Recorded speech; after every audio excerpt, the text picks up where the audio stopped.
भाग संख्या कल हम 1 पढ़ाए थे, भाग संख्या 1। चलिए अब ध्यान से समझिए, भारत का जब विभाजन हुआ तो उस समय भारत को अलग अलग राज्यों, देशी रियासतों में बिखरे हुए थे। इन्हें जोड़ने की जिम्मेदारी सबसे जरूरी सरदार पटेल, उनके सहयोगी वीपी मेनन, और ब्रिटिश गवर्नर क्या नाम था उनका, वीपी मेनन बोल रहे, के मेनन रक्षा मंत्री थे, समझ में आ गया।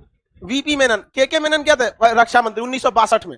तो वीपी मेनन और 3 लोगों की जिम्मेदारी थी भारत को जोड़ने की। चलिए अब हल्ला नहीं करिए, हम पूछते हैं, आप लोग बताइए, लड़की सबको दिक्कत हो रहा है तो घर चली जी, नहीं तो वहीं पे बैठ के पढ़िए, ठीक है। लड़की सबको खुश करके और उसके बाद उसको डांट दो, ऐसे ना पहुंचती है सब ना, कैसे एकदम गरम, कहीं आग उग जल रहा है उसमें पानी डाल दो, इसे एकदम पहुंच के रह जाती है। हम लोग का तो कोई इज्जत नहीं है यहाँ। भाई पूरे हिंदुस्तान में लड़कियों का पक्ष लेने वाले बहुत लोग लड़कियों का पक्ष लेंगे, ऐसे ऐसे, अकेले लड़कों की जिम्मेदारी हमारे ऊपर, और हम उस जिम्मेदारी को बखूबी निभाते हैं। कोई कमी करते हैं, पूरा पूरा समर्थन करते हैं कि नहीं, और आप लोग का भी तो करते हैं समर्थन, इसमें कोई दो राय नहीं है। हम लड़कों का समर्थन ज्यादा करते हैं, खुलेआम बोलते हैं। अब दूसरा, पूरी दुनिया इंडिया में सीबीएसई वालों को बहुत वैल्यू दिया जाता था। यहां आके बताते हैं क्या होता है सीबीएसई, जमीन पे ना बैठा देते सीबीएसई वाला, लेकिन इसे बहुत अच्छा होता है, मुस्कुराता बहुत अच्छा है। अब हम लोग आगे बढ़ते हैं और कंसंट्रेशन से पढ़ते हैं। 1-2 दिन थोड़ा सा डिस्टर्बेंस रहता है। देखिए, जब देश आजाद हुआ तो देश को बहुत मुश्किल से जोड़ा गया। हैदराबाद को ऑपरेशन पोलो द्वारा पुलिस कार्रवाई, बाबू ध्यान से बैठो, और कश्मीर को विलय पत्र द्वारा, कश्मीर को विलय पत्र द्वारा, और ये क्या नाम है, जूनागढ़ को जनमत संग्रह, अलग अलग करके जोड़ लिया गया। 552 देशी रियासतों को अलग अलग बड़े मुश्किल से क्या किया गया, जोड़ा गया। अलग अलग किताबों में कहीं 550 दिखेगा, कहीं 563 दिखेगा, लेकिन फाइनली कितने को जोड़ा गया था, 552। इनमें से कुछ तो बड़ी इजी मिल गए थे, 3 को ससुरा खचराई किया था। सब जोड़ने के बाद भारत में कितने राज्य बने थे, 4 राज्य। भारत में कितने राज्य, 4 राज्य ABCD, कौन बने थे, ABCD राज्य बने थे। देखिए, अगर आप यूपीएससी या बड़े कॉम्पिटिटिव एग्जामिनेशन के जैसे में सिविल सर्विस की तैयारी करते हैं तो आपसे पूछेगा कि ए में कौन था, बी में कितने थे, सी में और डी में। देखिए, ए में 9, बी में 9, सी में 10, और इसमें यूनियन टेरिटरी, केंद्र शासित प्रदेश, कौन था, केंद्र शासित प्रदेश। अब ध्यान से समझिए बाबू, ये संख्या नहीं पूछेगा, कहेगा कि किस कैटेगरी के राज्यों को राज्य ए में रखा गया।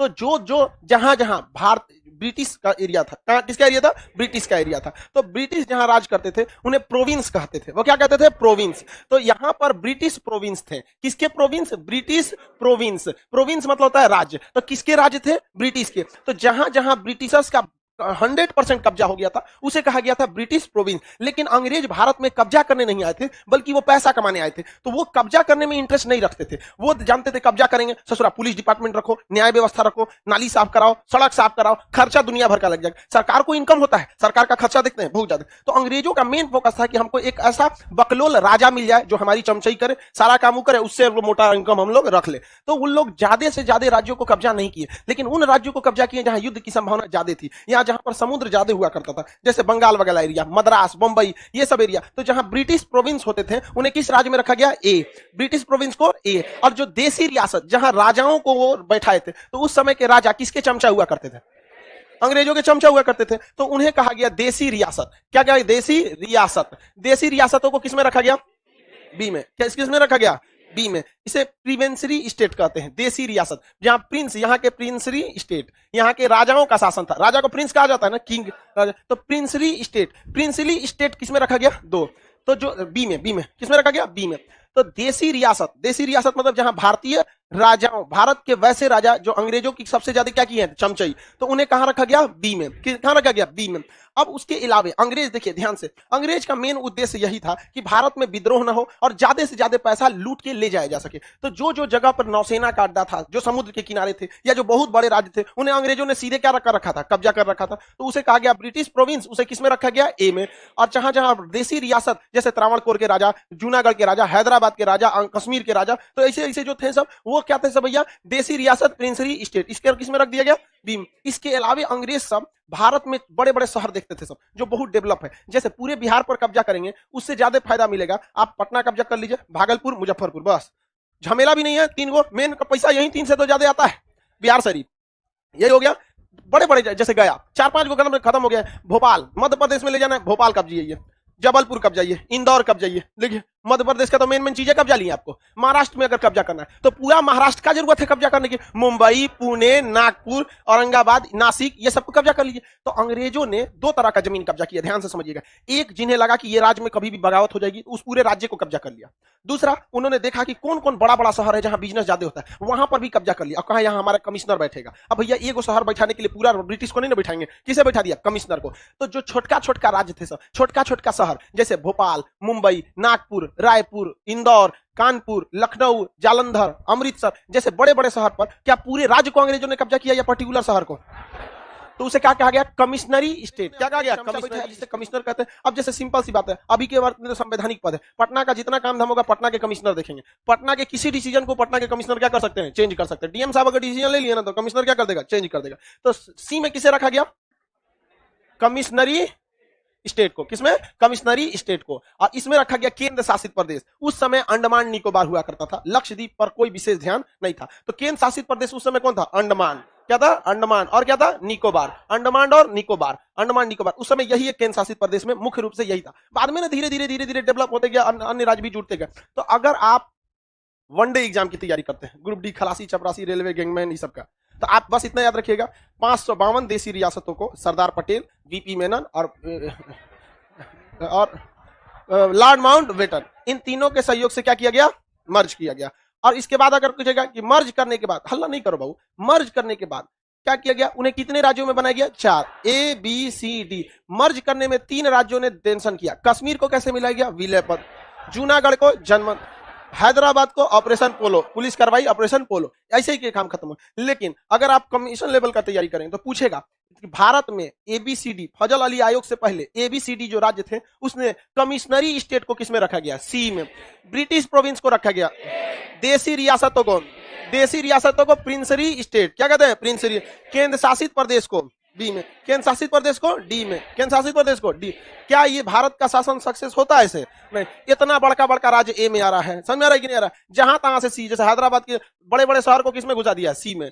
जहां झूठ फूट कहीं कहीं छोटा छोटा, जहां जहां मेन शहर है उसको किसमें घुसा दिया? सी में। अब आप ही बताइए, आपको कोई कहेगा कि आप किस राज्य में आते हैं? सी, तो पता चला सी में नागपुर भी है, सी में मुंबई भी है, सी में बेंगलोर भी है, सी में चेन्नई भी है। अरे भाई सी में तुम, अब उसके पूछोगे सी में कहां? आपको कैसा लगेगा? अगर कोई बिहार से हो तो लोग कहेंगे ना बिहार में कहां, तो आप डिस्ट्रिक्ट बताते हैं। अब पता चला आप कहेंगे कि इंडिया में है, भाई बिखरा हुआ अच्छा नहीं ना लगेगा? आप ही बताइए, सी कभी सही लगता? इधर उधर बिखरा हुआ था। तो इसके लिए भारत में विरोध होना चालू हो गया। किसके लिए? ऐसे राज्यों के बनावट के लिए। तो इसको मिटा दे। लिखने के लिए आपको मटेरियल कल देंगे, एक चैप्टर खत्म होगा, एक चैप्टर का आपको पीडीएफ मिलेगा। तो इसके लिए क्या होने लगा बाबू? विरोध होने लगा कि हमको एबीसीडी नहीं चाहिए। तो कहा गया कि इस तरह से बांटिए राज्यों को कि एक जैसे लोग एक जगह पे रहे। या तो कल्चर के हिसाब से मिलाइए, या तो उनके खान पान के हिसाब से मिलाइए, नहीं तो भाषा के। तो कल्चर का पता करना काफी मुश्किल होता है, किसका कल्चर कैसा है। अब इसमें अलग अलग लोगों का अलग अलग कल्चर होगा, अलग अलग रहन सहन खान पीन होगा, लेकिन भाषा के आधार पर आप क्या कर सकते हैं? इजीली पहचान सकते हैं। यहाँ पर नॉर्मली सारे लोग को हिंदी, भोजपुरी, मैथिली, मगही, सब टाइप की भाषा आती होगी, समझ में आ गया कि नहीं आ गया? तो उन लोगों ने कहा कि भाई सबसे इजी रहेगा किस आधार पर? भाषा के। भाषा के आधार पर इसलिए कहा गया क्योंकि भाषा के आधार पर पहचान करना काफी सिंपल होता है। समझ में आ गया कि नहीं गया? इसमें कोई है जो हिंदी नहीं जानता है? ऐसा कौन बैल है? सब जानता। बंगाली कितने लोग जानते हैं? बहुत लोग इसमें बंगाली भी जानते हैं। तो क्योंकि बिहार से सटा हुआ है बंगाल, यहाँ पर इजीली पता कर सकता है आदमी भाषा के आधार पर तुरंत। सर अब हम कह देंगे इसमें बिहार का कल्चर कितने लोग के पास है? सबके पास। यूपी का कल्चर, भैया यूपी बिहार में सेम कल्चर है, दिक्कत हुआ कि नहीं हुआ? अब वही भाषा के लिए बता दे तो तुरंत लोग बता देते। तो इसके लिए बनाया गया, सुप्रीम कोर्ट के एक जज थे जिनका नाम था एस के धर आयोग। 1948 में रिपोर्ट दिए थे लोग अगले साल।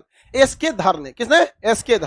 एस के धर ने कहा कि देखिए बाबू टारगेट का मटेरियल है, टारगेट के मटेरियल है, फाउंडेशन का नहीं है, उसमें मत देखो, उसको छोड़ दो, उसको छोड़ दियो, यहां देखो ध्यान से, ठीक है बाबू? जो चीज हम बता रहे हैं वो टाइपराइटर लिखा है 1914 में, और यहां कौन लिखा है? कौन सही है?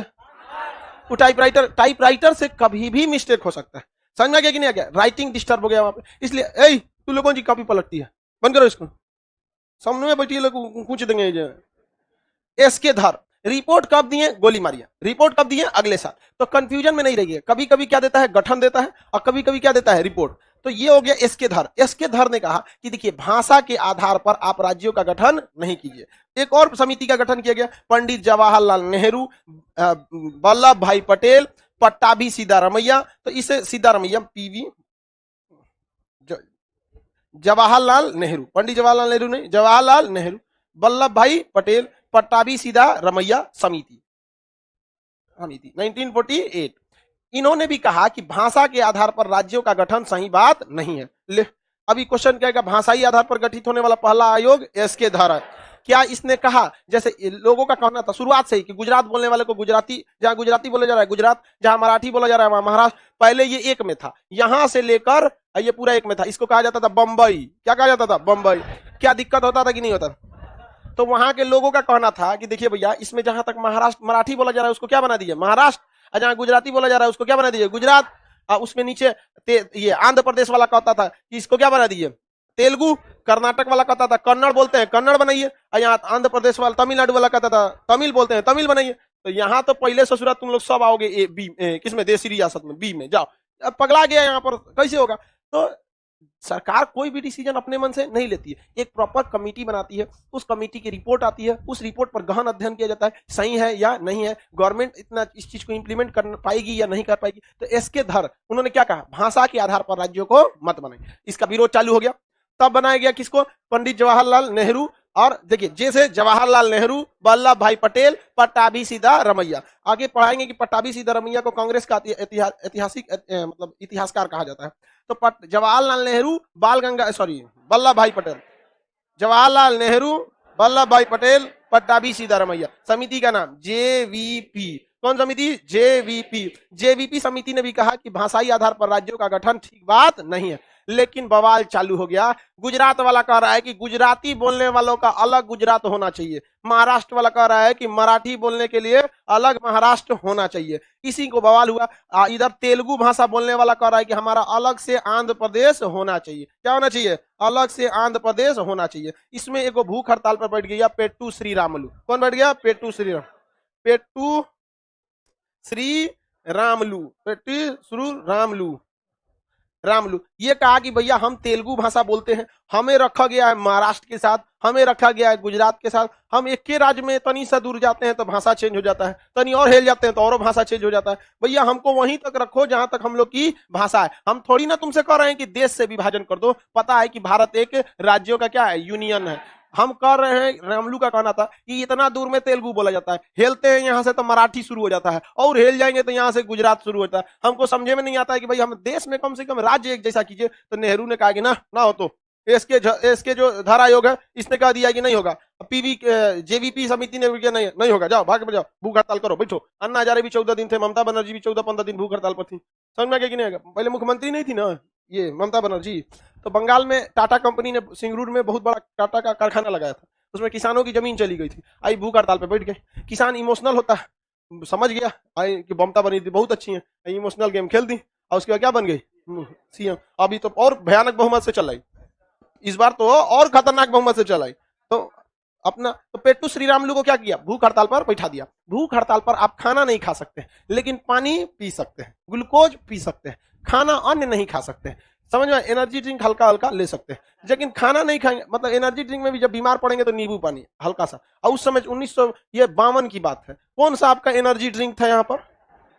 मैंने कौन सी? कोको कोला, नींबू पानी, बस वही देसी वाला। इनको छोड़ दिया 1952 में भूख हड़ताल पर। कितना में? 1952 भूख हड़ताल पे क्या कर दिया? छोड़ दिया। और भूख हड़ताल पर इनको 56 दिन छोड़ दिया। अभी बता 56 दिन में बेचारा श्रीरामुलु का क्या हाल होगा? राम जी के पास चल गया बेचारा। पेट्टू श्रीरामुलु 56 दिन के भूख हड़ताल के बाद क्या हो गया? मर गया। ये किस राज्य की मांग कर रहा था? आंध्र। पेट्टू श्रीरामुलु के मरने के बाद आंध्र प्रदेश में भीषण बवाल हो गया। जरा सोचिए, अन्ना हजारे भूख हड़ताल पर बैठे थे, और गलती से अगर अन्ना हजारे की मौत हो जाती भूख हड़ताल पर, लोग का क्या हाल हो जाता सोचिए। तो हल्का मचा देता आदमी की सरकार कैसे नहीं मानेगी मेरी हाल। समझ में आ गया कि नहीं? जैसे सोनू सूद इतने महान व्यक्ति भारत के, अगर मान के चलिए भारतीयों के लिए आवाज उठाते हैं, अगर वो भूख हड़ताल पर बैठ जाए और सरकार उनके भूख हड़ताल को नजरअंदाज करे, और 56 दिन भूख हड़ताल के बाद अगर उनकी मृत्यु हो जाए, तो भाई साहब कोई अपने घर में रहेगा? सड़क पर निकलेगा। समझ में आ गया कि नहीं? सब लोग बगावत कर देगा कि नहीं कर देगा? तो पेट्टू श्रीरामुलु जो था आंध्र प्रदेश के लोगों की मांग कर रहा था। तेलुगु लोग क्या निकल गए सड़क पे, लुंगी निकाला, ऐसे धाए से बांधा लुंगी चाय देखिए साउथ की नहीं ऐसे पैर मारेगा लुंगी बांधेगा तुरंत। अब भयानक आंदोलन हो गया। नेहरू ने कहा कि भाई ये मरा तो बवाल हो गया। जगह जगह आंध्र प्रदेश में चक्का जाम, जिला मुख्यालय जाम, नेताओं को गरियाना चालू, अंग्रेज को गरिया, नेहरू को गरियाने लगा सब की तोरा से तो अच्छा अंग्रेजवा था रे, भाग यहाँ से दलाहू जी कहीं का। अभी तो परेशान हो गए कौन? जवाहरलाल नेहरू। अब कहें कि तो भाई दिक्कत हो गया, ये तो मानिए नहीं रहा सब, अब क्या कीजिएगा? अब जब नहीं माना सब तो भाई आपको जब जनता बगावत कर देगी तो आपको कुछ ना कुछ तो करना पड़ेगा। अब यहाँ पर चक्का जाम सब जाम हो गया यहाँ पर, तो मजबूरी में 1 अक्टूबर 1953 को आंध्र प्रदेश का गठन किस आधार पर हो गया? भाषा। किस आधार पर हो गया? भाषा। तो भाषाई आधार पर बनने वाला पहला राज्य, भाषाई आधार पर बनने वाला पहला राज्य पेट्टू श्रीरामुलु किस राज्य की स्थापना के लिए भूख हड़ताल? भाषाई आधार पर गठित होने वाला पहला आयोग, पहला आयोग एसके धर आयोग, एसके धर आयोग। उसके बाद कौन सा आयोग बना?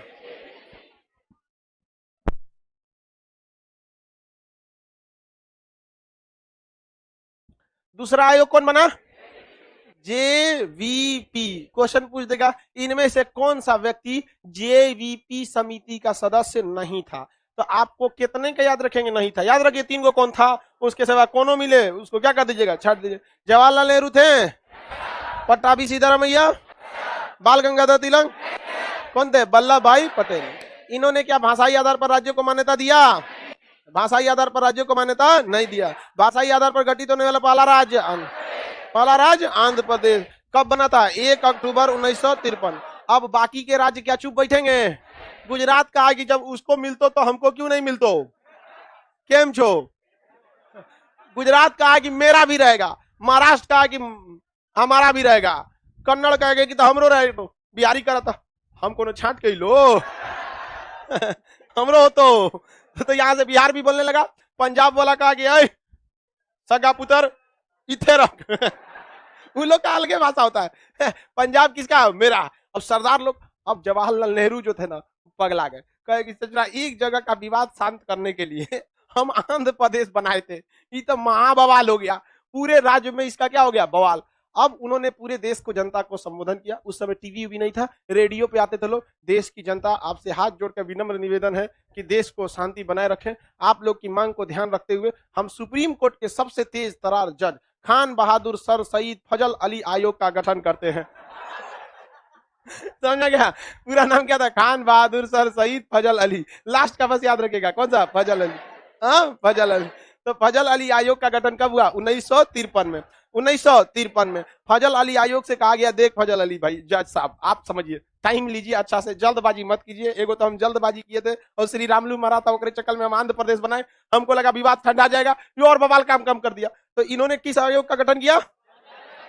फजल अली आयोग। फजल अली आयोग की स्थापना 1953 में। गठन कब हुआ? 53 में। आयोग का नाम फजल अली। फजल अली। फजल अली आयोग का गठन 1953। कितने सदस्य थे? 3 सदस्य। 3 सदस्य। ये क्वेश्चन पूछेगा यूपीएससी में, देंगे ना तभी सब क्वेश्चन पूछेगा कितने सदस्य। कितने सदस्य? 3 सदस्य। इन्होंने अपनी रिपोर्ट दिया 1956 में। रिपोर्ट कब दिया इन्होंने? रिपोर्ट दिया 1956 में, और कहा कि ठीक है, आप भाषा के आधार पर राज्यों का गठन कर सकते हैं। राज्य का गठन किस आधार पर कर सकते हैं? भाषा के आधार पर गठन कर सकते हैं। उन्होंने उस समय 14 प्रमुख भाषा का चयन किया, 14 प्रमुख भाषाओं का। अतः उन्होंने कहा कि 14 राज्य बना दीजिए, 6 केंद्र शासित बनाइए। राज्य कितना बनाने को कहा? और केंद्र शासित कितना बोला? 6। कितना? 6। बाकी अलग अलग जगहों पे फिर आगे भी राज्य बने। पहाड़ी क्षेत्र को अलग करके उत्तराखंड बनाया गया, खनिज वाले क्षेत्र को अलग करके झारखंड बनाया गया, नक्सल और जंगल आदिवासी को क्षेत्र छत्तीसगढ़ बनाया गया। तो धीरे धीरे कई राज्य आगे भी क्या होते गए, टूटते गए। तो फजल अली ने क्या भाषाई आधार पर राज्यों की गठन की बात कही, लेकिन उन्होंने सख्त आदेश दिया कि अगर किसी राज्य की भाषा किसी व्यक्ति को नहीं आता है तो उस आधार पर उस व्यक्ति के साथ भेदभाव नहीं होगा।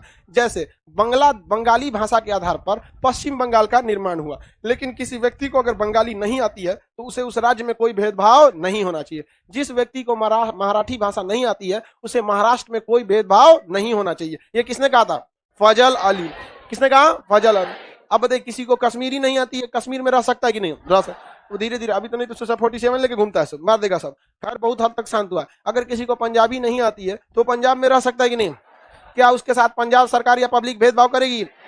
तब फजल अली ने कहा कि भाषाई आधार पर राज्यों का गठन सही है, लेकिन एक भाषा एक राज्य नहीं होना चाहिए। ऐसा नहीं होना चाहिए कि ये भाषा जानोगे तभी हम तुमको यहाँ रहने देंगे। लेकिन वोट की राजनीति में कुछ देखिए, कुछ राजनीतिक पार्टियां होते हैं पूरे भारत को लेकर चलते हैं, तो उनकी विचारधाराएं पूरे भारत को संबोधित करने की होती है। लेकिन कुछ जो होते हैं सब उस समझता है सब कि हम लोग को कोई दिक्कत नहीं है, हम मतलब हमको पूरे भारत तक तो हम वैसे भी नहीं पहुंच पाएंगे, एक काम करते हैं अपने एरिया भर में सीमित रहो। जैसे महाराष्ट्र में, तो महाराष्ट्र में पार्टी है, देखते हैं तो कई गो पार्टी छोट छोट महाराष्ट्र में, मारो बिहारियों को। कभी सुने बीजेपी को कहे कि मारो बिहारियों को? क्योंकि बीजेपी को यहां भी आना है। लेकिन जो छोट छोट पार्टी है सब, वो बिहारी को मारो भगाओ, कर्नाटक वालों को भगाओ, यूपी वालों को भगाओ। यूपी वालों को वहां भैया जी बोलता है। भैया जी का मतलब क्या होता है? यूपी वाला। वहां किसी को बोल दो भैया जी तो कहेगा यूपी के रहने वाले। नहीं होना चाहिए, तो अलग अलग जगह पे। लेकिन ये कानूनी तौर पर फजल अली ने मना किया था। अभी बताइए, फजल अली सुप्रीम कोर्ट के क्या थे? जज थे। तो हमको क्या जरूरत है सुप्रीम कोर्ट के जज की बात मानने का? कोई आदमी मुकदमा किया आपके ऊपर कि आप जज हैं तो फैसला सुना दीजिएगा तो हम आपका बतिया मनबे करेंगे? नहीं मानेगा कोई भी। जज साहब कौन होते हैं बोलने वाले? जी आप फैसला सुनाइए, हमारा आदेश मत दीजिए। भारत केवल संसद का नियम मान सकता है, सुप्रीम कोर्ट का नहीं मानेगा। सुप्रीम कोर्ट का काम है, आप किसी दो आदमी में विवाद हो रहा है, आप विवाद का फैसला सुनाइए। आप कौन होते हैं कहने वाले कि ये सही है ये गलत है? हम लोगों ने अपना चुन के प्रतिनिधि भेजा है संसद में, 10 लाख के ऊपर एक आदमी को हम लोगों ने भेजा है। समझ में आ गया कि नहीं आ गया? तो सुप्रीम कोर्ट को कोई अधिकार नहीं है आप। तो जनता ने कहा कि हाँ बात तो सब कुछ सही है, लेकिन हम एक्सेप्ट नहीं करेंगे। इसके लिए आपको इसे संविधान में जुड़वाना पड़ेगा, क्योंकि संविधान में राज्य कैसे थे सर? ABCD। संविधान में जब ABCD लिखल है तो हम फजल अली आयोग की बात क्यों मानेंगे? तो इसके लिए संशोधन करना जरूरी होगा कि नहीं होगा? बहुत ज्यादा जरूरी होगा संशोधन करना। तो फजल अली के बात को मानने के लिए जवाहरलाल नेहरू ने 1956 में रिपोर्ट कब दिए थे? 1956। तो इन्होंने 1956 में संविधान में संशोधन किया। संविधान में क्या किया? संशोधन, अमेंडमेंट किया। संविधान में 7वां संशोधन किया। कौन सा संशोधन? 7वां संशोधन। कौन सा संशोधन? 7वां संशोधन। और भारत में भाषाई आधार पर, किस आधार पर? भाषाई आधार पर, भाषा के आधार पर राज्यों को क्या किया गया? गठन किया गया। और राज्यों को क्या दिया गया? कानूनी मान्यता। जब तक कोई चीज संविधान में नहीं रहेगी, क्या उसे कानूनी मान्यता मिलेगी? नहीं। तो क्वेश्चन ध्यान से समझिएगा, भाषाई आधार पर राज्यों की स्थापना को मान्यता देने वाला आयोग फजल अली आयोग।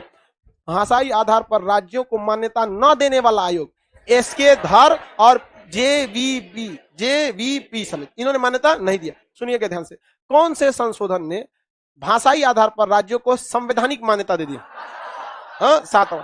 ये संवैधानिक मान्यता थी। तो जरूरी फजल अली बोल देंगे तो मान लेंगे? पता चला हमारे सुप्रीम कोर्ट के जज साहब कुछ बोल रहे हैं कि ऐसे नहीं ऐसे होना चाहिए। आप कौन है भाई? आप बहुत अच्छे पद पे है, ज्यादा मत कूदिए उसके आगे। आपकी बात कोई नहीं मानेगा। जो जरूरी है हम उसी चीज को क्या करेंगे? मानेंगे। समझ में आ गया कि नहीं आ गया? किसी को कोई दिक्कत नहीं है? आगे बढ़े। तो ये हो गया भाषाई आधार पर राज्यों को मान्यता देने वाला राज्य कौन? भाषाई आधार पर राज्यों को मान्यता किस आयोग ने दिया? फजल अली के सिफारिश के आधार पर। फजल अली के सिफारिश के आधार। कितने राज्य बने? कितने केंद्र शासित बने? तो अब तो केंद्र शासित को हटाइए, वहां पर तो छोटा है। अभी कितना है? 8 है। केंद्र शासित कितना है? 8। तो फजल अली आयोग के सिफारिश पर कितने राज्य बने? 14। कितने राज्य? 14। वर्तमान में राज्य कितने हो गए? 28। सीधे डबल हो गए हैं। कितना हो गया? डबल हो गया। तो आप ऐसे ही जोड़िए ना, 3 को तो सन 2000 में अलग हो गया। झारखंड, छत्तीसगढ़ और उत्तराखंड, और पंजाब से भी कई टूटे। तो फजल अली तक में समझ में आ गया। यहां हम आपको हर टाइप के सवाल आपको बता रहे हैं, चाहे आप ग्रुप डी खलासी चपरासी में बैठिए, चाहे किसी में भी बैठिए। इसके आगे अब हम समझते हैं अन्य राज्य कैसे टूटे। यहां तक में किसी को कोई प्रॉब्लम नहीं। क्वेश्चन पूछेगा, किस वायसराय ने भारत को एकत्रित करने में मदद किया? Lord Mountbatten. Lord Mountbatten. सुनिए ध्यान से, ब्रिटिश कमिश्नरी क्षेत्र को ABCD में कहां स्थान मिला था? कहां मिला था? सी में। ये बोलता है, कौन ये बोला है? ब्रिटिश कमिश्नरी क्षेत्र को सी में। ब्रिटिश कमिश्नरी क्षेत्र, ब्रिटिश प्रोविंस को किसमें रखा? ब्रिटिश प्रोविंस को देसी रियासत। देसी रियासत बोलेगा तो बी, लेकिन आप लोग मार देंगे देसी रियासत बी। वो भी जानता है एग्जामिनर भी कब फंसेगा, अंग्रेजी दे देगा। प्रिंसली स्टेट, ले प्रिंसली स्टेट, देखो मार दिया। ये बकलोल कहीं काम जान रहे थे, गलती करेगा। प्रिंसली स्टेट को ही देसी रियासत कहते। किसमें गया था? बी। किसमें गया था? कमिश्नरी क्षेत्र, केंद्र शासित। फजल अली आयोग के आधार पर कितने राज्य बने? केंद्र शासित कितने? 14 राज्य तथा 6 केंद्र शासित प्रदेश। फजल अली आयोग ने रिपोर्ट कब दिया? 56। फजल अली ने रिपोर्ट कब दिया? 56 में। 56 के बाद क्या भाषाई आधार पर राज्य बचे? नहीं, भाषाई आधार पर राज्य नहीं बचे। इनका नामकरण कैसे हो गया? भाषा सॉरी एबीसीडी वाला नहीं बचा, कैसे बच गया? भाषा के आधार। यहां पर एक बड़ा सा राज्य था, यहां पर एक बड़ा सा राज्य था, इसका नाम था पेप्सू। क्या नाम था? आप लोग कोई पेप्सू नाम का राज्य तो आप लोग अपने नहीं सुने होंगे, आपके दादाजी के समय यहाँ एक राज्य हुआ करता था PEPSU. Punjab and east Patiala state union, इतना बड़ा नाम था इसका, पेप्सू। क्या नाम था? पेप्सू। पेप्सी नहीं, पेप्सू। क्या नाम था? पेप्सू। आपको ऐसे भी याद होगा, पहला राष्ट्रपति शासन यानी राज्य में पहला आपात कहां लगा था? पेप्सू में। पेप्सू में लगा था। उस समय पंजाब था ही नहीं, क्या था? पेप्सू था। पेप्सू था वो, क्या था? पेप्सू। तो Punjab and east Patiala state union इतना बड़ा राज्य था। इसमें इन लोगों ने भी कहा कि भैया जब देश में अलग अलग भाषा, अलग अलग संस्कृति के आधार पर विवाद हो रहे थे, तो इसका सुलझाने के लिए जब फजल अली आयोग बन सकता है, तो हम लोगों में भी बहुत सारी असमानता है, हम लोग को भी अलग आयोग चाहिए। तो पेप्सू विवाद को सुलझाने के लिए फजल अली आयोग के 10 साल बाद 1966 में, फजल अली कब बना था? फजल अली ने रिपोर्ट कब दिया? 56। रिपोर्ट कब मिला? 56। और 56 के 10 साल बाद 66 शाह आयोग का गठन किया गया। कौन सा आयोग? शाह आयोग का गठन किया गया। शाह आयोग ने कहा कि पेप्सू जो जगह है उसमें बहुत ही ज्यादा समस्या है। पहली समस्या कि यहां पर बहुत ज्यादा एरिया में हिंदी बोली जाती है, कुछ जगहों पर पंजाबी बोली जाती है, कुछ जगहों पर बहुत ही ज्यादा पर्वत है, बहुत ही ज्यादा क्या है? पर्वत है, और कुछ क्षेत्र इसमें विवादित है। क्या है? विवादित है। तो कहा कि भैया एगो राज्य पेप्सू, एगो राज्य पेप्सू, एगो पेप्सू में कई गो समस्या? 4 गो। छाप ले बमनी, छाप ले। सब इतना होशियार बनती है ना, सब हम लोग ना 15-20 साल पहले कर चुके हैं लोग। हम लोग भी जब विद्यार्थी थे लोग, तब उस समय श्याम पट पे पढ़ाया जाता था, ये सबको समझे में नहीं आता। कहते हैं कि समझ जब हम छाप लेगी सब पूरा एकदम, मतलब कितना समझा लो नहीं, इन सबको कोई असर नहीं पड़ता। और के बाद कहेगी सब खान सर लड़की सब कोई बोलते रहते हैं, लड़कवा को बोले ये सब देवता का रूप है सब। तो टेंशन नहीं, हम तुम लोग के साथ। और आप लोग के हम कितना साथ है वो तो आप लोग को पता ही। गुस्सियाती है तुम लोग, गुस्सिया के क्या कीजिएगा? चलो ध्यान से देखो, फजल अली आयोग के, फजल अली ने रिपोर्ट दिया 56। फजल अली ने रिपोर्ट दिया। रिपोर्ट के 10 साल बाद पेप्सू विवाद को सुलझाने के लिए शाह आयोग ने एक पेप्सू राज्य में कितने विवाद गिनवाए?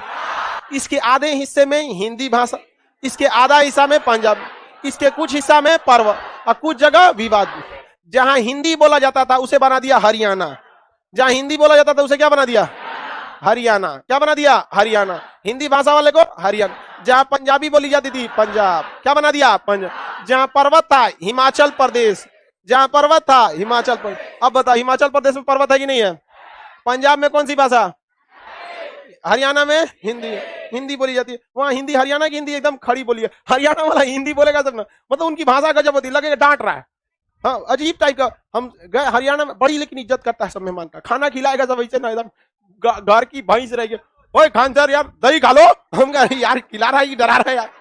लेकिन वो देखिए भाषा पे मजे, धीरे धीरे आपको समझ में आ जाएगा कि इन लोग का आवाज ही ऐसा होता है, डर, लेकिन बहुत खान पीन उन लोग का बहुत अच्छा होता है। क्या सर जी ऐसे खाओगे? मतलब उनकी भाषा बहुत अच्छी होती है, मतलब उनकी भाषा अच्छी, मतलब कहने सेंस कि आप अगर समझ रहे हैं तो आपको समझ, अगर फर्स्ट टाइम सुनेंगे तो आप डर जाएंगे, यार डांट क्यों रहा यार, हम तो कुछ गलती ही नहीं किए।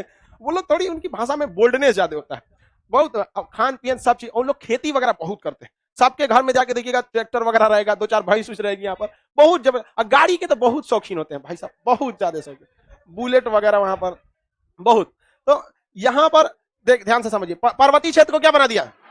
पंजाबी को हिंदी भाषा, विवादित क्षेत्र को चंडीगढ़, चंडीगढ़ क्या बना दिया? चंडीगढ़। बताइए पंजाब की राजधानी चंडीगढ़, हरियाणा की राजधानी क्या बना दिया? केंद्र शासित। क्या बना दिया? केंद्र। क्या हो गया? वो तबीयत खराब हो गया?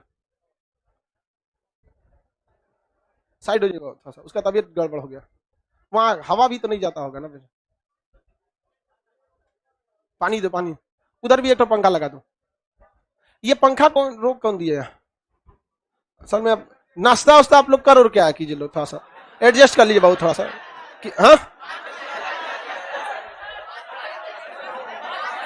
हाँ कौन घोंचू यहाँ आके ब्रश कर रहा था? यहाँ आके ब्रश कर रहा था सब। चलिए ध्यान से समझ, इतना तक समझ में आ गया।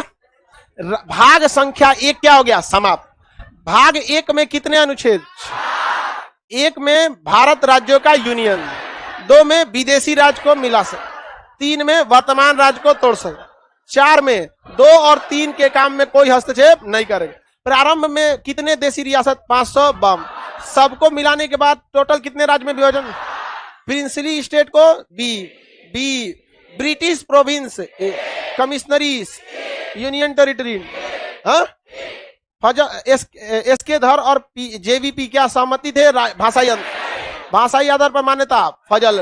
फजल अली आयोग में कितने सदस्य? गठन कब हुआ? 53। रिपोर्ट कब दिया? कितने राज्य? कितने केंद्र शासित? कौन सा संशोधन? 7वां संशोधन कब हुआ? 1906। इसके बाद फिर से 10 साल बाद किसका सुधा? पेप्सू। कौन सा? पेप्सू विवाद सुलझाने के लिए कौन सा आयोग? हिंदी भाषा के लिए, पंजाबी के लिए, पर्वतीय क्षेत्र, विवादित क्षेत्र, चंडीगढ़। किसी को दिक्कत? विलय पत्र द्वारा किसे मिलाया गया? जनमत संग्रह, पुलिस कार्रवाई, हैदराबाद को मिला लिया गया। भाग एक में भारत संघ और उसका राज्य क्षेत्र समझ आ गया। भाग दो में क्या चीज है? नागरिकता। भाग दो में क्या है? नागरिक। इसमें बहुत सीए, एनपीआर, एनआरसी, एनआरआई क्या होता है, एनआरओ क्या होता है, ये सब ओवरसीज नागरिकता, दोहरी नागरिकता, एकहरी नागरिकता, एनआरसी टाइप कई सब चीजों को हम लोग समझेंगे कल के क्लास में। ठीक है, बीच में खाली कीजिए लोग, बाबू की तबीयत ठीक नहीं है, उसको निकलने दीजिए।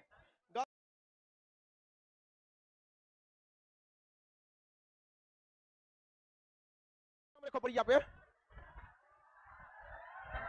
तुम लोग सफेद टोपी बैठो तो वहीं पे पलथी मार के बैठ जाओ, एक एक करके बैठना चालू करो जैसे वो बैठा है। लाल टोपी वाले को इधर दिखाओ, आज एडजस्ट कर जाओ, कल से ज्यादा दिक्कत होगा तो नीचे एडजस्ट करना। बैठो, बस थोड़ा दूर एडजस्ट करो। जितने लड़के लोग हैं बाबू, रे कलक्का वाला कौन है ये? पीछे से तुम लंबा है, पीछे जाओ, या तो आगे बैठ जाओ, बैठ जल्दी बैठो। स्टार्ट करने दो हमरा, ना तो फिर एक घोचू आता है सामने एकदम गांव देहात से, एकदम मुंह देख रहा है कि सर उसको ना बोल रहे हैं बैठने के लिए, गरिया के बोले बैठ जो रे चोट्टा। अब बैठा है, अब बैठ रहा है, बैठ। यहां फोटानी नहीं मिलेगा। तुम काला टी शर्ट वाला उठा के फेंक देंगे नीचे। तोरा प्रोजेक्टर पे दिख रहा है ना, उधर देख। इधर वाले लोग जैसे जैसे एडजस्ट कीजिए। अब आगे बढ़ते हैं सब लोग, सुनिए, साउंड बढ़ाओ दी पीछे का। हल्ला तुम लोग कर रहा है तो क्या करे? एक साउंड कितना करेगा? हल्ला नहीं करो आवाज जाएगा, चिल्लाओ, तुम ही चिल्लाओ, उससे क्या मतलब बन रहा? हल्ला नहीं करोगे, यही माइक है, कोई अलग से नहीं रहता है। हल्ला करेंगे नहीं सुनाई देगा। शांति से रखिए, बिना माइक का भी बोलेंगे तो सुनाई देगा। 5 बजे 4 बजे सुबेरे आके पूरा मोहल्ला को डिस्टर्ब नहीं करेगा आप लोग। पूरे बाहर लाइन लग गया था, सब लोग पूछ रहे आज कोनो त्योहार हो लो का, तो कह रहा है सब मोहल्ला ना खान सर के बैच हो लो। यार देखो बात समझिए, इंसान दोस्त बदल सकता है, पड़ोसी नहीं।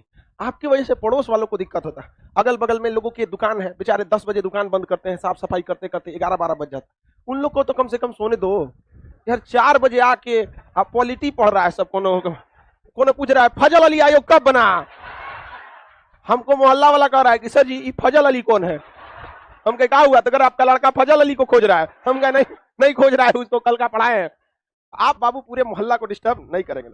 हम पूरी कोशिश में हैं कि आप लोगों को एक और हॉल जल्द से जल्द प्रोवाइड कराया जाए। अब मेरी साथ समस्या समझो, कोई भी टीचर कभी चाहेगा कि अपने बच्चों को इस तरह से जमीन पर बैठा के पढ़ाए, लेकिन आप लोग समझते नहीं हैं। अच्छा बात नहीं, लोग यार हमको चारों ओर से कहीं से नहीं छोड़ता है सर। तो हम बहुत जल्दी हॉल नंबर 6, हाँ 5 नंबर भर गया ना, तो उन सबसे कहें कि बाबू दिक्कत मत करो, हम बहुत जल्दी हॉल नंबर 6 लेने वाले हैं। तो वो कह रहा है आप को बुद्धि नहीं है, हम कहीं क्या बोलेगा हमको, कर जब देख रहे हैं तो 6-7 एक के बार ना लीजिएगा। सही बोल रहा है यार। पूरा पूरा भीड़ में कह रहा है आपको बुद्धि नहीं है। बाबू देखो, थोड़ा सा शुरुआत का 1 हफ्ता दिक्कत वाला होता है, लाइव वाले आप लोग को भी थोड़ा सा दिक्कत आएगा। अब हम लोग एडजस्ट कर लेते हैं धीरे धीरे, इसी में काटेंगे। बरसात होती है तो सबको तकलीफ होती है, तो छाता लगा के थोड़ा थोड़ा आदमी एडजस्ट करता है कि नहीं, तो भाई थोड़ा थोड़ा आप लोग क्या कीजिए, एडजस्ट कीजिए। कुछ का एडमिशन कैंसिल करके वापस भेजा जाएगा, कुछ को हॉल नंबर 5 में भेजा जाएगा। यही धीरे धीरे, यही छाटने का क्या होता है तरीका, धीरे धीरे छटाएगा। समझा गया? लड़की सब लेट आएगी वापस जाएगी, लड़की सब के लिए एक तो नीचे कहीं व्यवस्था करते हैं, लेट से जितना आएगी सब वो सब उसी में एगो व्यवस्था रखते हैं। नीचे एक जगह गाय रहती है, हम उसी में हम एगो टीवी लगा देते हैं, क्योंकि कहा भी जाता है लड़की तो गाय होती है। चलो बाबू, अब सवाल पे आते हैं। भाग 1 कंप्लीट करा दिए। भाषाई आधार, सुनिएगा क्वेश्चन ध्यान से, भाषाई आधार पर राज्यों के गठन को संवैधानिक मान्यता देने वाला संशोधन कौन सा था? 7वां। भाषाई आधार पर राज्यों के गठन का विरोध करने वाले 2 आयोग का नाम? एसके धर और जेवीपी। समझ में गया कि नहीं आ गया? जेवीपी आयोग समझ में गया था। भाषाई आधार पर गठित होने वाला पहला राज्य उस समय उसकी राजधानी कुल्लूर होती थी, अब बाद में हैदराबाद हुई, तेलंगाना अलग हो गया, तो अब अमरावती ले जाओ भाई। समझ में आ गया कि नहीं? तो राजधानी से मतलब नहीं, राजधानी बदलते रहती है। झारखंड की तो पहले राजधानी नहीं थी, झारखंड ही नहीं था, बाद में क्या बन गया? रांची। अब हम लोग को पढ़ना है भाग संख्या 2। संविधान में कुल कितने भाग? 22। हम आपको भाग संख्या 1 पढ़ाएं, कल आप सबको उसका भाग संख्या 1 का क्या मिल जाएगा? पीडीएफ। उसके बाद हम लोग क्या पढ़ाएंगे? भाग संख्या 2। आप लोग इतना भीड़ की वजह से पीडीएफ देने में भी दिक्कत होगा, जो बांटने जाएगा वो बेचारा चलेगा कैसे? खोपड़िया पे नहीं ना चढ़ेगा। तो कल हम लोग कोशिश करेंगे गेटे पे क्या कर दे, बांट दे, प्रसादी की तरह। लाइव वालों के लिए कोई दिक्कत नहीं होता, पीडीएफ यहाँ से भेज दिया जाएगा। पॉलिटी का भाग संख्या हम 2 पढ़ते हैं, बहुत ही इंपॉर्टेंट है। अब ये इसमें हर लेवल के एग्जाम में भाग संख्या 2 से क्वेश्चन पूछा जाता है। इसका चैप्टर करना, देखिए ये तो हो गया चैप्टर, ये चैप्टर नंबर। अब चैप्टर का नाम है नागरिकता। क्या है? नागरिकता। इसको इंग्लिश में कहते हैं सिटीजनशिप। सिटीजनशिप या सिटीजन कहिए या सिटीजनशिप। सिटीजन कहेंगे तो नागरिक हो जाएगा, सिटीजनशिप कहेंगे तो नागरिकता हो जाएगा। अब पेज नंबर लिखे। पेज नंबर मतलब क्या लिखे? अनुच्छेद। अनुच्छेद यानी आर्टिकल। अनुच्छेद मतलब क्या होता है? आर्टिकल। आर्टिकल। ये बताइए कितने लोग बता सकते हैं भाग संख्या 1 खत्म किस पे हुआ था? 4। 1 से लेकर 4। तो ये स्टार्ट कहां से होगा? 5। स्टार्ट कहां से होगा? 5।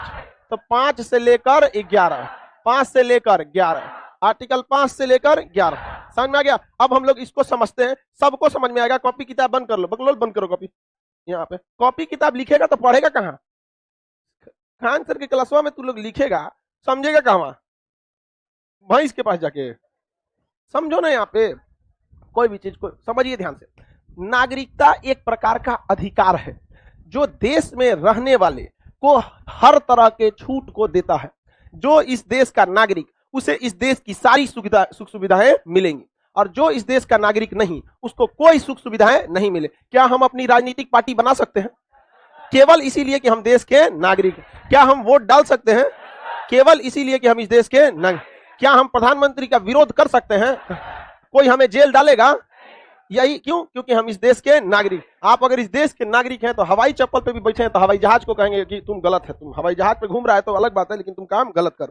लेकिन पाकिस्तान का कोई व्यक्ति आ जाए और हमारे मोदी जी को कहे कि ये गलत है, तो भारत में जो मोदी जी का विरोध भी कर रहा है ना, वो भी कहेगा तो पहले मोदी जी के बाद में नहीं पढ़ते। ते कौन है रे? तुम कौन होता है बोलने वाला? तो नागरिकता एक विशेष प्रकार का अधिकार है जो उस देश के रहने वाले लोगों को दिया जाता है। इसकी पहली बार चर्चा अरस्तु ने किया था। नागरिकता पर पहला विवरण किसने दिया? अरस्तु। नागरिकता एक प्रकार का विशेष अधिकार है। हम नागरिक हैं, हमारा यहाँ अकाउंट खोलने में कोई दिक्कत नहीं आएगा, हमारा पैन कार्ड बन जाएगा, आधार कार्ड बन जाएगा, सारी चीजें क्या हो जाएंगी? बन जाएंगी। केवल किस वजह से? नागरिकता की वजह से। किसकी वजह से?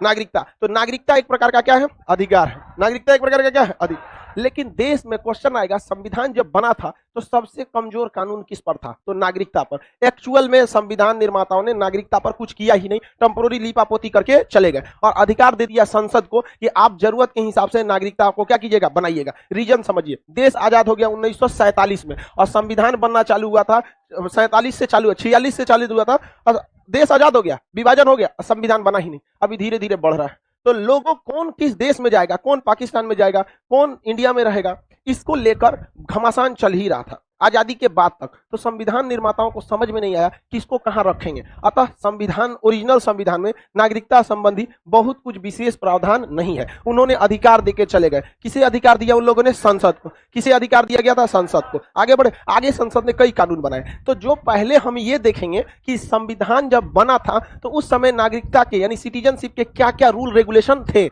और उसके बाद संशोधन करके क्या क्या बनाया गया, यही ना तरीका होता है। तो पहले हम ओरिजिनल समझ जाते हैं, फिर संशोधन समझते हैं। नागरिकता संबंधी संशोधन क्वेश्चन आएगा, कौन कर सकता है? संसद। पहली बार संशोधन कब हुआ था? 1986 में। पहली बार संशोधन कब आया? 1986। उसके बाद 93 आया, 2003 आया, 5 आया, फिर अभी तो एनआरसी वगैरह भी आ रहा है। तो हम लोग धीरे धीरे करके एक एक को समझते हैं। पहले हम संसद द्वारा बनाए गए नागरिकता बताएं कि जो ओरिजिनल संविधान में था। ओरिजिनल को मूल कहा जाता है, देखिए ना, मूल प्रति मतलब ओरिजिनल कॉपी। तो ओरिजिनल संविधान में कितने तरह की कितने से कहां तक था? 5 से लेकर। तो हम पहले कौन सा आर्टिकल देखते हैं? आर्टिकल 5। आर्टिकल 5 जो है इसमें देखते हैं कि प्रारंभ में नागरिकता, कब? स्टार्टिंग में नागरिकता, प्रारंभ में नागरिकता। जब देश आजाद हुआ तो कौन नागरिक रहेगा और कौन नागरिक नहीं रहेगा, इसकी चर्चा किसमें है? आर्टिकल 5। किसमें है? आर्टिकल 5। इसमें प्रारंभ में नागरिकता की बात कही गई थी। क्या कहा गया कि जिसका भी जन्म भारत में हुआ है वो भारत का नागरिक। क्योंकि देश आजाद हुआ था, किसी के पास कोई डॉक्यूमेंटेशन थे ही नहीं। पैन कार्ड वगैरह था क्या 1857 की क्रांति में? हमारा पैन कार्ड, आधार कार्ड कुछ था नहीं। बस आपका जन्म कहां हुआ हो? भारत में। आपका जन्म कहां हुआ हो? भारत में। आप भारत के क्या हो जाएंगे? नागरिक। यदि आपके माता पिता का भी जन्म कहां हुआ हो? भारत में, तो आप भारत के क्या हो जाएंगे? नागरिक। नहीं तो संविधान लागू हुआ था 26 जनवरी 1950। संविधान कब लागू हुआ? 26 जनवरी। तो संविधान लागू होने के 6 महीना पहले भी अगर भारत में आ गए हैं तो आपको क्या मिल जाएगी? नागरिकता। जैसे मान के चलिए कोई कराची का आदमी है, ठीक है, देश आजाद हो गया 1947 में, और वो कराची में है। कहां पर है? कराची में है। उसको लगता है कि बहुत सही जगह है, लेकिन जब कराची ने 1947 के बाद पाकिस्तान वाले अपना रंग दिखाना चालू किए, उसको लगा कि हम नहीं जी पाएंगे, तो कहां आएगा? भारत में। कहां आएगा? भारत में। तो उसे नागरिकता देंगे कि नहीं देंगे जी? क्योंकि कराची हाल ही में ना अलग हुआ है जी, आपकी इंसानियत थोड़ी खत्म हो जाएगी यहाँ पर। तो अगर कोई संविधान लागू होने के 6 महीना पहले भी आ गया है, संविधान लागू होने के बाद आएंगे तो खत्म कहानी हो जाए, संविधान लागू होने के 6 महीना पहले भी आ गया है, तो क्या आर्टिकल 5 के तहत उसे नागरिकता दी जाएगी कि नहीं? तो संविधान के प्रारंभ में कितने तरह के नागरिकता का प्रावधान? जिसका जन्म भारत में हुआ हो, भारत का नागरिक। जन्म भारत में हुआ हो तो भारत का नागरिक। माता पिता में से भी किसी एक का जन्म हुआ होगा तो भारत का नागरिक। क्या हो जाएगा? भारत का नागरिक। संविधान लागू होने के 6 महीना पहले भी अगर भारत में आ गया है तो क्या हो जाएगा? मान के चलिए कोई व्यक्ति है, वो लाहौर में पैदा हुआ, क्या वो भारत में पैदा हुआ? नहीं, 1947 के बाद पैदा हुआ और कहाँ हुआ? लाहौर में। लेकिन अगर उसके माता पिता उसको लेकर संविधान लागू होने के 6 महीना पहले तक भारत में आ जाएंगे तो क्या उसे भारत की नागरिकता दी जाएगी? तो भारत प्रारंभ में नागरिकता के कितने प्रावधान? 3। पहला, जन्म कहाँ हुआ हो? भारत। जन्म कहाँ हुआ हो? भारत। दूसरा, माता नहीं तो पिता, इन दोनों में से कोई एक क्या हो? भारत का नागरिक या भारतीय। तीसरा, संविधान लागू होने के किसके? टोटल जो कॉन्स्टिट्यूशन, संविधान लागू होने के 6 माह पहले, 6 माह पहले, अगर 6 माह पहले आ गया हो तो उसे नागरिकता दिया जाएगा कि नहीं? क्वेश्चन बताइए ध्यान से। भारत में जितने लोग नागरिक हैं, हम लोग को नागरिकता फ्री में मिला है क्योंकि हम लोग के पिताजी नागरिक थे। समझ आ गया कि नहीं आ गया? लेकिन हम पिताजी को भी फ्री में मिला हुआ है क्योंकि दादाजी नागरिक। हो सकता है कि आपके दादाजी आजादी का विभाजन देखे हों। देखे आपके दादाजी होंगे और अभी जो जीवित होंगे उन शायद नहीं देखे होंगे। मान के चलिए आपके दादा परदादा के समय क्या हुआ होगा? विभाजन। ये बताइए आपके दादा या परदादा को जो नागरिकता मिला किस आर्टिकल के तहत मिला? क्योंकि मान के चलिए आप लोग बिहार वगैरह के हैं, इसमें बहुत लोग यूपी झारखंड अलग अलग के होंगे। झारखंड के कितने लोग हैं? हाँ, झारखंड का बहुत लोग है। तो आप लोग को भी नागरिकता किस आधार पर हुआ होगा? आपके दादा परदादा का जन्म कहाँ हुआ है? भारत। कहाँ पे? भारत। किसी को कोई दिक्कत नहीं। आर्टिकल 5 क्या कहता है? संविधान प्रारंभ होगा तो किसे नागरिकता दी जाएगी, किसे नहीं दी जाएगी। समझ में आ गया कि नहीं आ गया?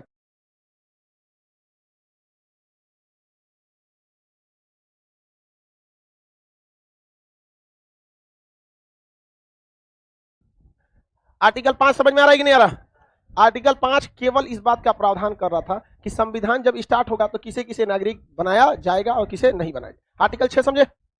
देखिए, जब विभाजन हुआ तो पाकिस्तान से बहुत लोग भारत में आए और भारत से बहुत से लोग पाकिस्तान भी गए थे। ये दोनों देशों के लिए एक समस्या बन गया था कि कहां से आ रहे हैं, कहां जा रहे हैं, इसके लिए एक कानून होना चाहिए कि नहीं। तो इसी की चर्चा भाग आर्टिकल 6 और 7 में है। किसमें? 6 और 7। देखिए आर्टिकल 6 में कहा है कि किस किस पाकिस्तानी को भारत में नागरिकता मिलेगी। ऐसा नहीं है कि आजादी के बाद जो भी पाकिस्तान से आ रहा था वो गलत ही था। लाल कृष्ण आडवाणी भी कहां से आए थे? पाकिस्तान। मोन्टेक सिंह अहलुवालिया भी पाकिस्तान से, मनमोहन सिंह भी पाकिस्तान, लाहौर से, मिल्खा सिंह पाकिस्तान। तो उन लोगों ने वो अत्याचार किया जिसका कोई कल्पना नहीं किया था। जिन्ना ने कह रहा है, वहां के नेताओं ने कहा कि सारे हिंदुओं को मत जाने दो। उनका क्या कहना था? सारे हिंदुओं को भारत मत जाने दो। कभी भारत पे अगर दबाव बनाना पड़ा तो हम इन हिंदुओं को टॉर्चर करेंगे कि भारत पे दबाव बन सके। मेंटेलिटी देख रहे हो? मतलब क्या मेंटेलिटी बना के रख दिया वहां पे।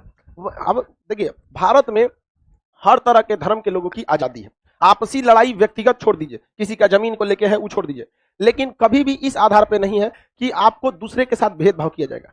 लेकिन वहां पर बहुत ज्यादा नरक बना दिया, तो वहां से लोग भाग के आए और यहां से भी बहुत से लोग गए थे। अब बॉर्डर पे यहां से जो जा रहे थे, वहां पंजाब में गदर मूवी देखिएगा तो मार काट एकदम भयानक हुआ इस पर। तो वहां पे आर्टिकल 6 में कहा है कि परमिट रूल, क्या चीज?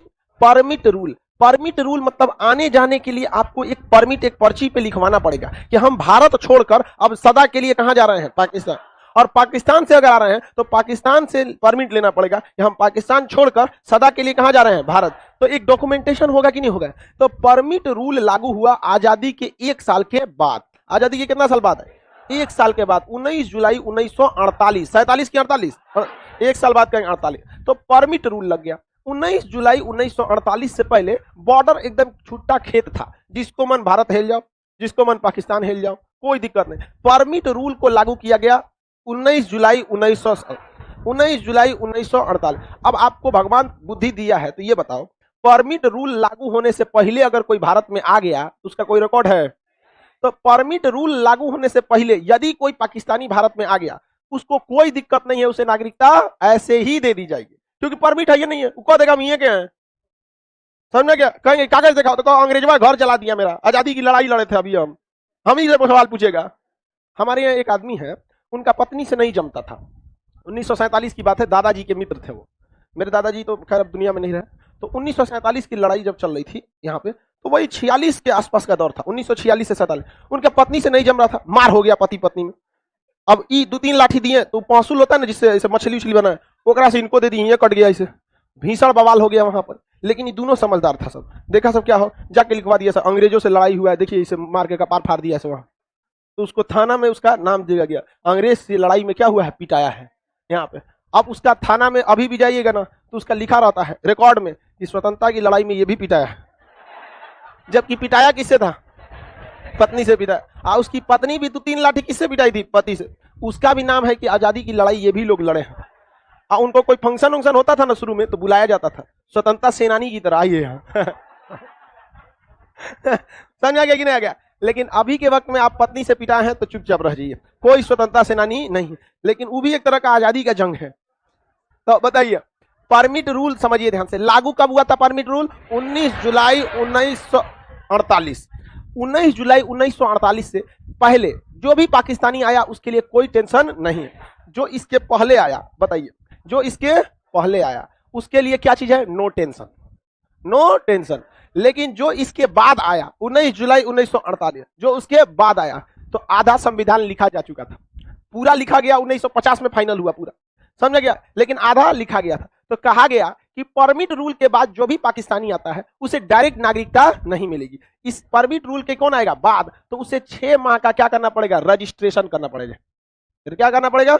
रजिस्ट्रेशन। एगो फॉर्म दिया जाएगा, क्या दिया जाएगा? एगो फॉर्म, और कहा जाएगा लिखिए कि परमिट रूल, इस पे फोटोकॉपी करके लगाइए कि हम यहाँ से क्या है, परमिट रूल लेके आए हैं, और कितने तारीख को परमिट मिला है, उस तारीख से आपको कितना दिन वेट करना पड़ेगा? 6 महीना। क्या करना पड़ेगा? 6 महीने। समझ में आ गया कि नहीं?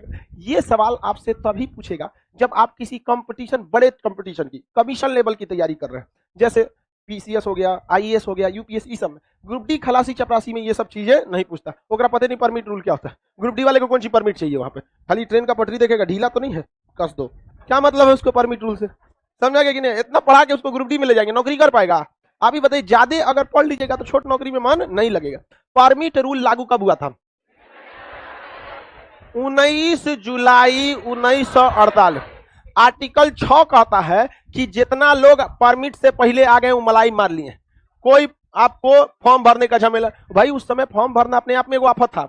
कलम पकड़ने लोगों को नहीं आता था, अंगूठा मारने को कहिए तो पूछेगा हाथ का कि पैर का, अरे पैर का कौन अंगूठा मारेगा, अरे बैल था उस समय, पढ़ाई उड़ाई उतना था नहीं। तो परमिट रूल के बाद जो भी पाकिस्तान से आया उन्हें क्या भरना था, रजिस्ट्रेशन फॉर्म। कितना देर वेट करना था, 6। ठीक वैसे ही जैसे अभी के समय में पासपोर्ट बनवाने में झमेला होता है, समझ आ गया कि नहीं। अगर आप पासपोर्ट बनाना चाहते हैं कम से कम सबसे 2 महीना लगा देता, और आज से 10-15 साल पहले पासपोर्ट थोड़ा सा इजी था क्योंकि बहुत कम लोग बनाते थे। अभी तो हमारा 1-2 दोस्त थे पासपोर्ट बना लिए, हम कहे बनवाए, विदेश जाना है, नहीं बनवा लिए ऐसे ही, भाई अच्छी बात है बनवा लिए। लेकिन लोग की मेंटेलिटी क्या हो गई, ज्यादा हमारे पास हर चीज रहना चाहिए, विदेश जाएंगे नहीं लेकिन आपको एटीएम कार्ड वीजा का होना चाहिए। ससुर 20,000 रुपया में अकाउंट है, अब वीजा कार्ड लेके घूमेंगे, अरे भाई क्या जरूरत है, visa card all over world में अलाउ होता है।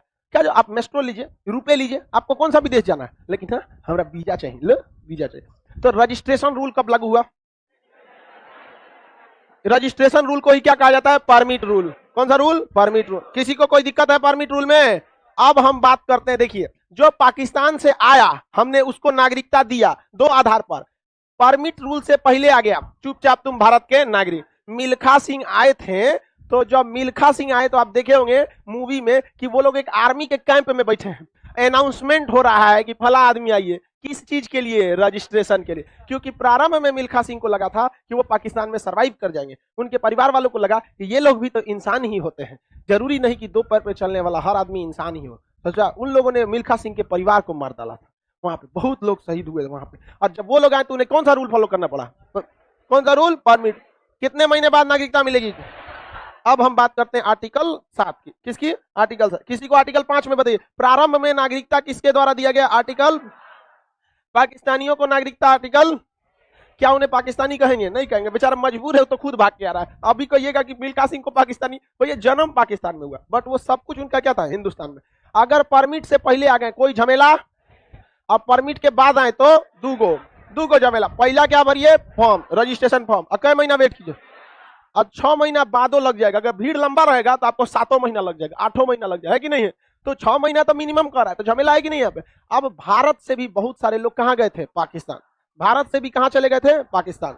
तो भारत से जो पाकिस्तान चले गए थे उन लोगों की भी नागरिकता बची रहेगी। देखिए भारत का जब विभाजन हुआ 15 अगस्त 1947, आर्टिकल 7 होगा ना, चलिए, भारत का जब विभाजन हुआ तो उस समय 15 अगस्त 1947 को, लेकिन ऐसा थोड़ी है कि विभाजन एक दिन में हो गया, इसकी प्लानिंग 6 महीना पहले से हो चुकी थी। लोगों को लग गया था कि अब भारत का क्या होगा, विभाजन। तो बहुत सारे लोग शिफ्ट होना चालू कर दिए थे 1 मार्च से। कितने से, 1 मार्च 1947।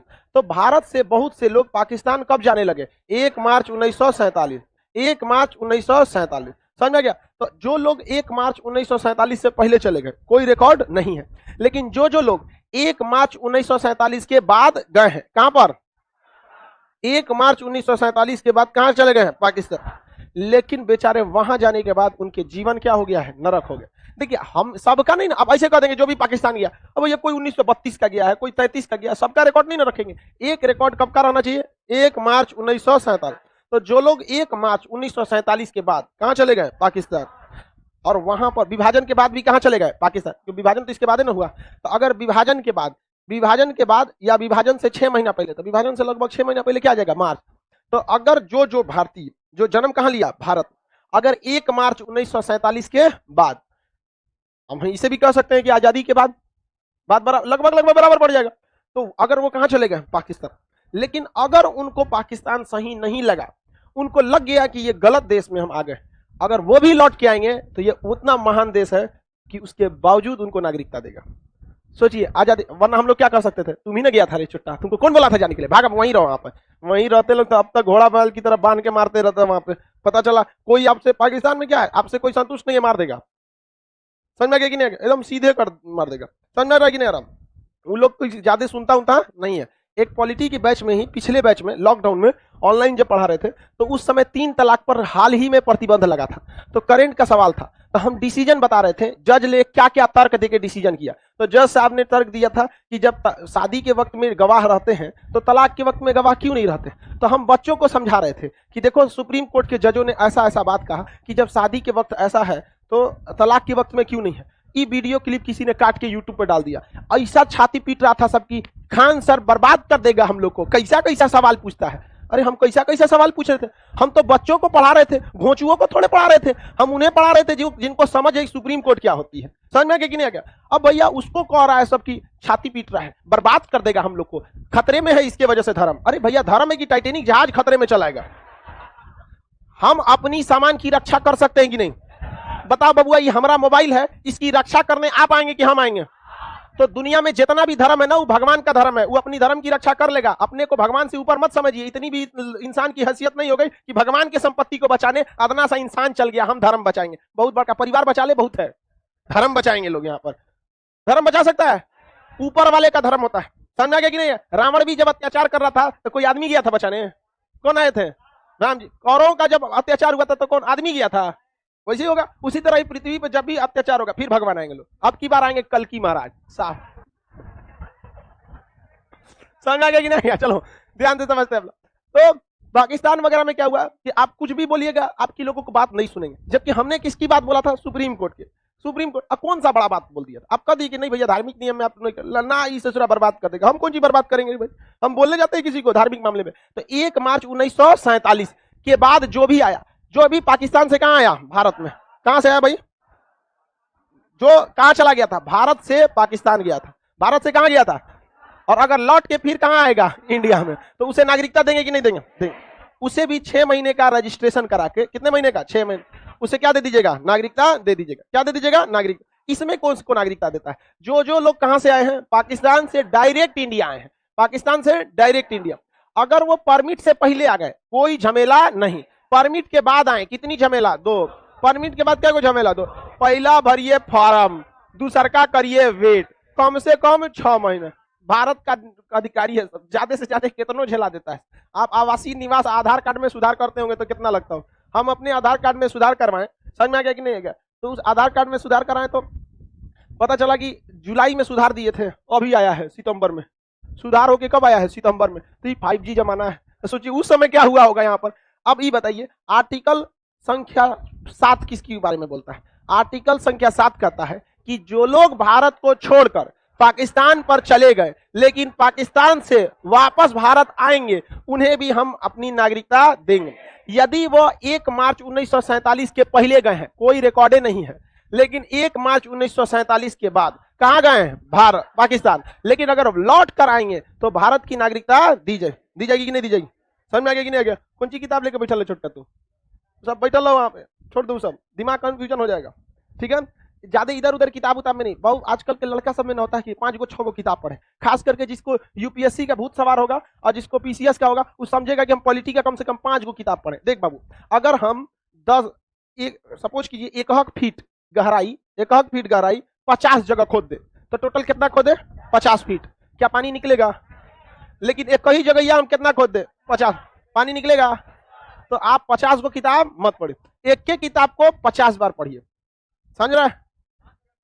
अरे भाई यहाँ पढ़ ले, कोई दिक्कत आएगा? तू लोग जो पढ़ रहा है वो हम पढ़ के बैठा ले रे, टेंशन मत लो। यहाँ पर तू एनसीईआरटी चिल्लाएगा, हम लोग एनसीईआरटी पढ़ के बैठा ले, ऐसे ही बुढ़ा गए हम। चलो ध्यान से देखो, सुनिए ध्यान से। देखो बूढ़ा इंसान का मतलब नहीं समझता तुम। बूढ़ा का मतलब ये नहीं कि उसका उम्र ज्यादा है, बूढ़ा का मतलब ये होता है कि कितना समाज को देखा है, कितनी दूरी तक। समझ में गए? तो आप लोग अभी समाज को ज्यादा नहीं देखे, अभी दुनिया देखना बाकी है, धीरे धीरे देख लेंगे आप लोग। तो आर्टिकल 5 समझे, भारत में प्रारंभ में नागरिकता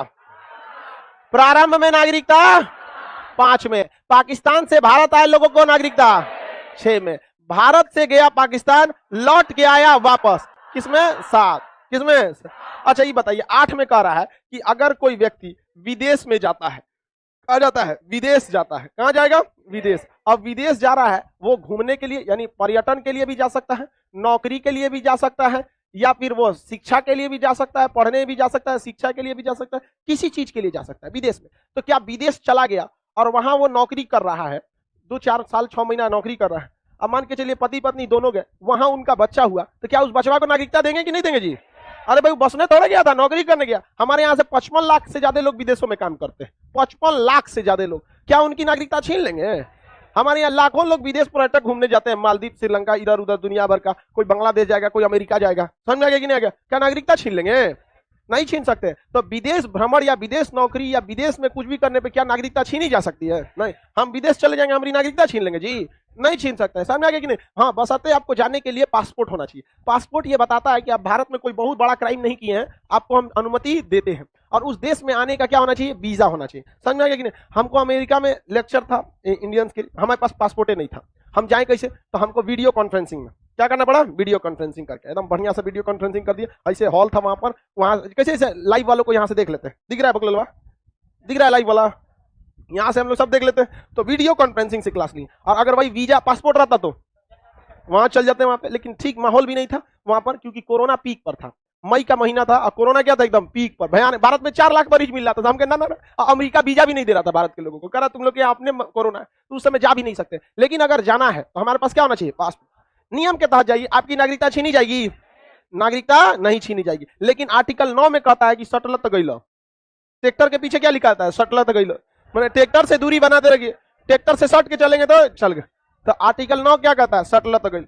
8 में कहता है विदेश में घूमिए, कोई दिक्कत नहीं है, लेकिन हुआ की नागरिकता ले लिए, यहाँ वहां जाके सट गए तो यहाँ से गए। समझ में गया कि नहीं गया? 8 में कहता है विदेश में घूमिए और 9 में कहता है सटलत गइल। समझ में गया कि नहीं?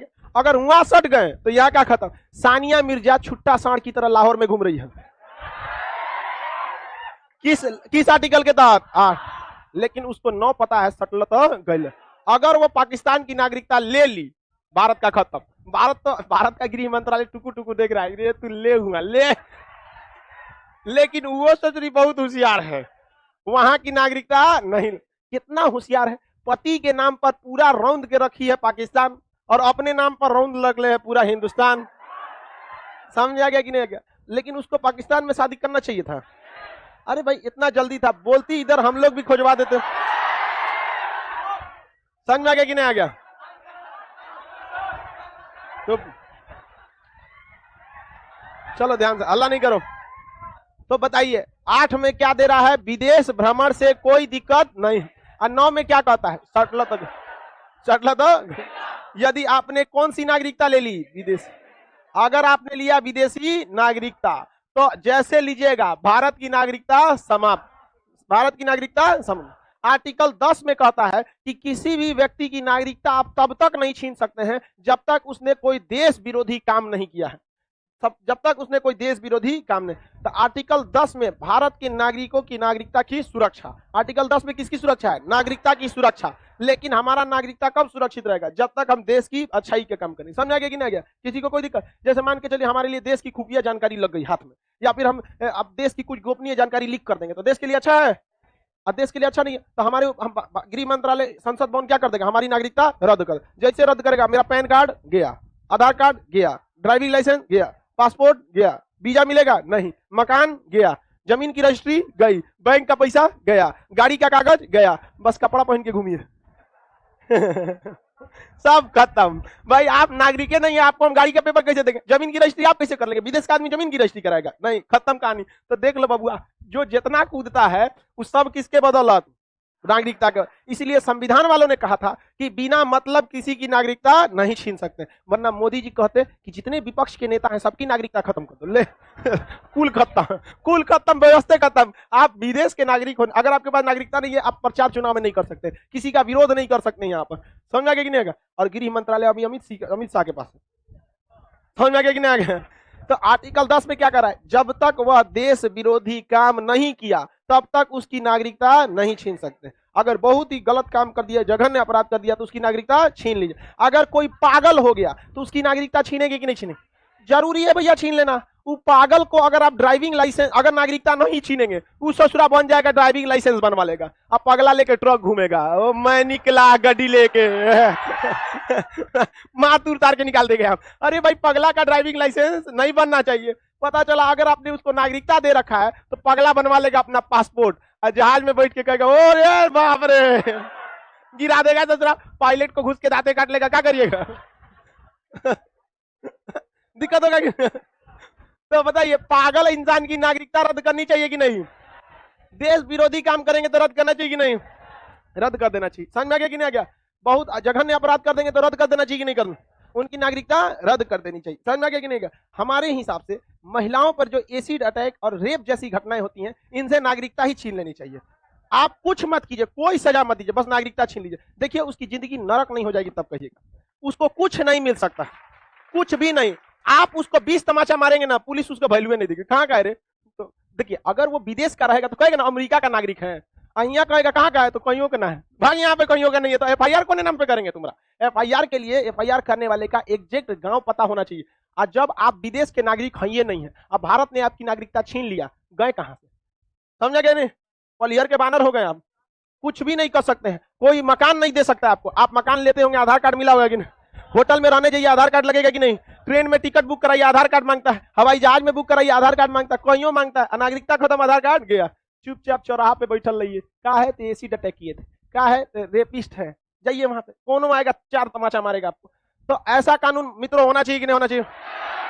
मित्रों होना चाहिए। लेकिन मित्रों अभी हम चुनाव में बिजी हैं, ठीक है? महिलाओं की चिंता बाद में। समझ आ रहा है कि मित्रों?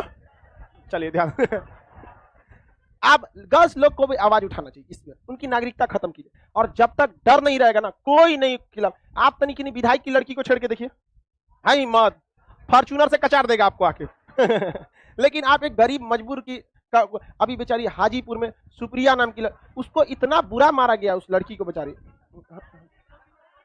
हाँ, सब धीरे धीरे राज खुलता है। लेकिन देखिए, किसी व्यक्ति को किसी बच्ची को मार देना, उसका कितना। और वो लड़की 4 बजे साइकिल से पढ़ने निकलती थी 7 किलोमीटर दूर तक। उसकी हिम्मत को सैल्यूट करते हैं। जहां महिलाओं को पढ़ने नहीं दिया जाता है, वो साइकिल चला के 4 बजे जाते हैं। लेकिन ऐसे लोगों के साथ ऐसा जगह ना, उसको हम क्या कहते हैं? जो पकड़ा गया ना, उसको एक बार यहाँ कोचिंग के गेट पर बांध दीजिए और छुट्टी देंगे तो एक हक तमाशा मारेगा ना, उसका 206 हड्डी कहाँ गायब हो जाएगा पता नहीं चलेगा। समझ में आ गया कि नहीं? लेकिन पुलिस भी अब बहुत हद तक पहुंच चुकी है जांच में, ये थोड़ा ठीक ठाक है। लेकिन जल्दी से जल्दी उसको क्या मिलना चाहिए? सजा। और ऐसी सजा मिलनी चाहिए कि जिसमें बहुत मतलब, लेकिन अभी भी पूरा 100% केस तो सुलझा नहीं। अब पुलिस का अपना जांच रहता है, क्या रहेगा क्या नहीं। लेकिन नागरिकता समझ में आ रहा है कि नहीं आ रहा? किसी व्यक्ति की नागरिकता छीन सकते हैं, किसमें सुरक्षित है? 10 11 में कह रहा है नागरिकता संबंधी कोई भी कानून संसद बनाएगी। कौन बनेगी? और संसद का गृह मंत्रालय। कौन सा मंत्रालय? नागरिकता की सुरक्षा। नागरिकता की सुरक्षा। प्रारंभ में नागरिकता 5, पाकिस्तान से भारत आए लोगों की नागरिकता, भारत छोड़ के पाकिस्तान गया लेकिन लौट के आया 7, विदेश भ्रमण की आजादी, सटला तो गई लो 9, नागरिकता की सुरक्षा, नागरिकता संबंधी कानून संसद 11 में। कौन में? 11। कौन कानून बनाएगा? संसद। किस मंत्रालय की सिफारिश? हमारी नागरिकता छीनी जा सकती है। पगला जाएंगे तो छीनेगा कि नहीं? देश विरोधी काम करेंगे तो छीनेगा कि नहीं करेगा? समझ में आ गया कि नहीं? क्या अब हम भारत में आके देखिए, अभिव्यक्ति की आजादी है वो अलग बात है, लेकिन